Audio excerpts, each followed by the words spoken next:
Meeting లో ప్రధాని నరేంద్ర మోడీ గారు ఉన్నారా?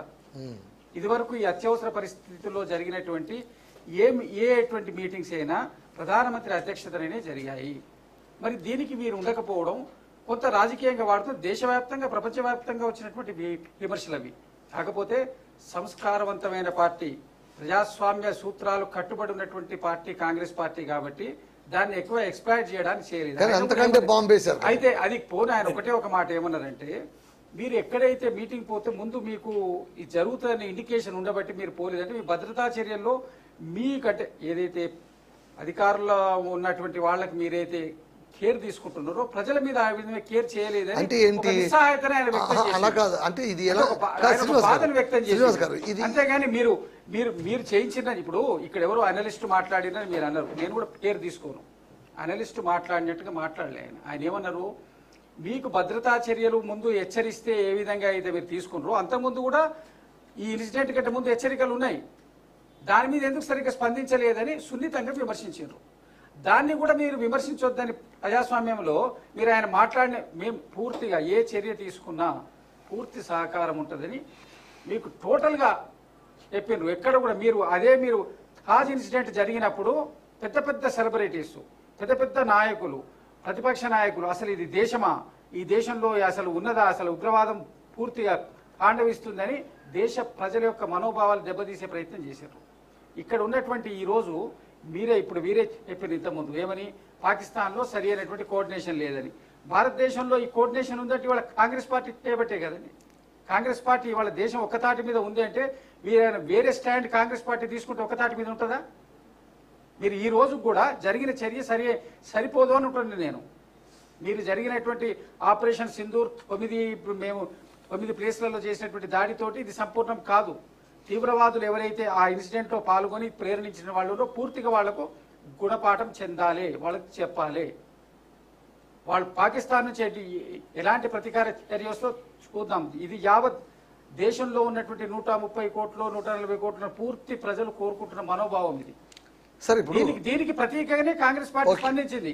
మల్లికార్జున ఖార్గే గారు మీకు ఎప్పుడైతే భద్రత నుంచి మీకు థ్రెట్ ఉందని మీకు వస్తే మీరు ఆ మీటింగ్ కు పోలేదో, మరి ఇక్కడ కూడా ఆల్రెడీ ఉన్న ఇన్సిడెంట్ మీరు ఎందుకు కేర్ తీసుకోలే అని అడిగినారు. ఒక ప్రతిపక్ష నాయకుడు, ఆయన రాజ్యసభలో ప్రతిపక్ష నాయకుడు, ఆయన ఇంపార్టెంట్ గా ఉన్నటువంటి అఖిల భారత కాంగ్రెస్ పార్టీ అధ్యక్షుడు, వారు ఆ మాట అడగడం తప్పు ఉందా? ఇంకా వేరే విధంగా ప్రేరేపించారు అంటే అట్లా కాదు సార్. ఇప్పుడు ఇంటెలిజెన్స్ వాళ్ళు స్పెసిఫిక్ గా చెప్పింటారా లేకుంటే జనరల్ గా చెప్పింటారు? మనకు రెండు రకాలుగా ఉంటాయి. ఇప్పుడు కాశ్మీర్ అనగానే సెన్సిబుల్ ప్లేస్ కాబట్టి మీరు వదిలేండి సార్, అక్కడ కాస్త ఇబ్బందిగా ఉంటుంది, ఎందుకు వెళ్తారు అని ఉండొచ్చు. కానీ అక్కడ టెర్రరిస్టులు వస్తారు, వాళ్ళు ఎలాగూ టూరిస్టులు కాలుస్తారు, మీరు ఎందుకు పోతారు, వాళ్ళ పైన కాల్చనివ్వండి అని ఎవరైనా చెప్తారు? ఆ విధంగా ఇప్పుడు ఒకటండి, ఆ అర్థం వచ్చే విధంగా చెప్పిన మీడియా తప్పు. కానీ ఆయన ఒక నిస్సహాయతను, అయ్యో మీరు ఏ విధంగా పోకుండా ఉన్నారో వాళ్ళని కూడా కాపాడితే బాగుండే కదా అని ఒక కామన్ గా స్పందించారు. ఆయన వాదనను తప్పు పట్టడం అనేది తప్పు. ఎందుకోసం అంటే మీ ఇన్సిడెంట్ జరిగినప్పటి నుంచి ఈ రోజు వరకు ప్రతిపక్ష పార్టీ వ్యవహార శైలి చూడండి. Not only Congress, all parties అదే విధంగా స్పందిస్తున్నాయి. నేను ఎవరిని తక్కువ చేసి మాట్లాడట్లేదు. రాహుల్ గాంధీ గారు పూర్తిగా మనం మీటింగ్ కాల్ఫర్ చేస్తే కూడా వెళ్ళినారు. మీరు స్పాంటేనియస్ గా ఎనీ టైం మీరు ఏదైనా చేయండి, మేము అందరం ఉంటాం. ఈ సందర్భంలో వైషమ్యాలు వచ్చేటువంటి మాటలు మాట్లాడొద్దని చెప్తున్నాం. వాళ్ళు పాకిస్తాన్ ఎక్స్పెక్ట్ చేసింది వేరు. ఇక్కడ ముస్లింస్ అంటే బట్టలు ఇప్పించి చూసి చంపడం ద్వారా హిందూ ముస్లింల మధ్య ఇక్కడ సివిల్ వార్ జరుగుతుంది అనుకున్నాం. దానికి వ్యతిరేకమైనటువంటి చర్య వాళ్ళ మన ప్రపంచానికి ఒక సంకేతం. మనం ఏంటంటే భారతీయులకు ఉన్నటువంటి గొప్పతనాన్ని మీరు ఈ చిన్న చిన్న మాటల ద్వారా మీరు చేయకండి. మీరు భారతీయులు మొత్తం ఇవాళ ఏకతాటి మీద సాంఘీభావంతో ఉన్నారు. భారతీయులు అంటే ఏదైనా సందర్భం వస్తే, వాళ్ళు దేశం సమస్య వస్తే వాళ్ళు ఏకతాటి మీద ప్రపంచానికి వాళ్ళు గొప్ప సందేశం ఇచ్చిండ్రు. దాన్ని మీరు మన ఒక ఈ రాజకీయాల కోసం దాన్ని పాడు చేయకండి. దయచేసి my request, my ample request. Mallikarjuna Kharge గారు చేయలే రాజకీయాల కోసం మరి ఆ మాట విమర్శించండి. ఎందుకు అట్లా నేను మిమ్మల్ని మీరు మాట్లాడదలుచుకుంటే నరేంద్ర మోడీ గారు అసలు మీటింగ్ పోకుండా రాజకీయం కోసమే పోయిందని రాజ్నాథ్ సింగ్ గారు ఉన్నారు కదండి. మీటింగ్ రమేష్ గారు ప్రధానమంత్రి పోవాల్సిన అవసరం ఉంది. దేశంలో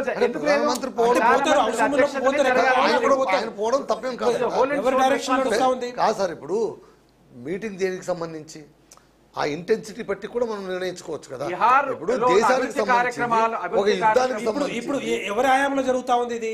మోడీ గారి హయాంలోనే జరుగుతా ఉంది కదా. ఇప్పుడు ఎవరు ఆపరేషన్ సింధూర్ చేపట్టింది? మోడీ గారి హయాంలో జరుగుతా ఉంది కదా. ఏది జరిగినా ప్రధానమంత్రి అక్కడ ఉన్నారు కదా. ఏంటంటే చిన్న చిన్న మాటలు, మరి ఇలాంటి అప్పుడే చిన్న చిన్న మాటలు ఎందుకు రాజకీయంగా ఉపయోగించుకుంటా కాదండి, ఉన్నారు? కాదు, ఆహా. అది నేను అడుగుతా ఉన్నా. ఇష్యూలో ఒక విషయం రెండో point. ఇప్పుడు మీరు దాన్ని మనం ఎక్కువ మనం చర్చించడం కరెక్ట్ కాదు, కానీ ఆయన ఆ సందర్భాన్ని ఒక్క కాంగ్రెస్ పార్టీ కాదు, దేశంలో ప్రతి వాళ్ళు కూడా అనేక రకాలుగా వ్యాఖ్యానించారు. ఆస్కారం ఎందుకు ఇచ్చారు? అప్పుడు మీరు పోవడం, ప్రీ షెడ్యూల్ ప్రోగ్రామ్ ఉండొచ్చు, ఇప్పుడు మీరు కూడా ఆస్కారం అలాంటి కానీ ఆస్కారం అంటే ఇక్కడ కూడా ఇక్కడ ఇవ్వలేదు కదా. ఇక్కడ జరిగిన ఇట్లా కాదు కాదు శ్రీనివాస్ గారు, మీరు అన్నమాట నేను ఒప్పుకుంటాను. అలాంటి ఆస్కారం ఎందుకు ఇచ్చారు, వచ్చి ఉంటే సరిపోయేది కదా అని అంటారు. మళ్ళీ మీ మల్లికార్జున ఖర్గే గారు కూడా కాంగ్రెస్ వాళ్ళు is heading national Congress. So అలాంటి వ్యక్తి కూడా పొలిటికల్గా అలాంటి కామెంట్ చేస్తే అది ఎంతగా వైల్డ్ ఫైర్ అవుతుందని మీకు తెలియదా? తెలియకుండానే అని వింటారా? ఒకటండి, ఎక్స్టెంపో కొన్ని మాట్లాడుతుంటారు. ఎలా అసలు మీరు మాట్లాడే శ్రీనివాస్ గారు, మీరు మాట్లాడే మాటల పట్ల నాకు మీ పైన చాలా గౌరవం పెరుగుతుంది. నాకేమనిపిస్తుంది అంటే కాంగ్రెస్లో ఇలాంటి వాళ్ళు ఉంటే ఎంత అద్భుతంగా ఉంది కదా అనిపిస్తుంది. కానీ ఢిల్లీలో కూర్చున్నటువంటి పెద్దలు మీరు ఉపయోగించేటువంటి విచక్షణ, వివేకం ఎందుకు కొన్ని సందర్భంలో ఉపయోగించలేకపోతున్నారు అనేది మా బాధ. ఒకటేంటంటే అది వాళ్ళు మాట్లాడింది మిస్ఫైర్ వచ్చింది దాంట్లో కొంత మిస్ఫైర్ కావచ్చు. ఎందుకోసం అంటే వారు మాట్లాడింది ఏం మాట్లాడినరు, ఏది ఎప్పుడైతే మీరు ఇన్సిడెంట్ అక్కడ పోతే ప్రధాన థ్రెట్ ఉందంటే వేరే ప్రజలకు ఉంటుంది కదా, దీన్ని కాషన్ చేసి వాళ్ళకు కాషన్ చేస్తుంటే బాగుండే అన్న ధోరణిలో మాట్లాడినరు. దాని ఏంటంటే ఒకటి ఏంటండి, ఇక్కడ నుంచి అక్కడ పోయే వరకు ఇప్పుడు దీంట్లో విపరీతార్థాలు తీసేటువంటి పరిస్థితి నేను మీడియాను చేయట్లేదు సార్. అట్లాగా సార్, మీడియాకి నేర్పించిందే మీరు రాజకీయ ఇప్పుడు ఒకటి ఏంటంటే చెప్పండి ఈ సమయంలో ఎవరికైనా ఉంటది, ప్రధాన ప్రతిపక్ష పార్టీ కూడా అరే వాళ్ళ పేరు వచ్చేస్తుంది, మనం వెనుకబడిపోయామే అనేది ఏమైనా ఉండొచ్చు.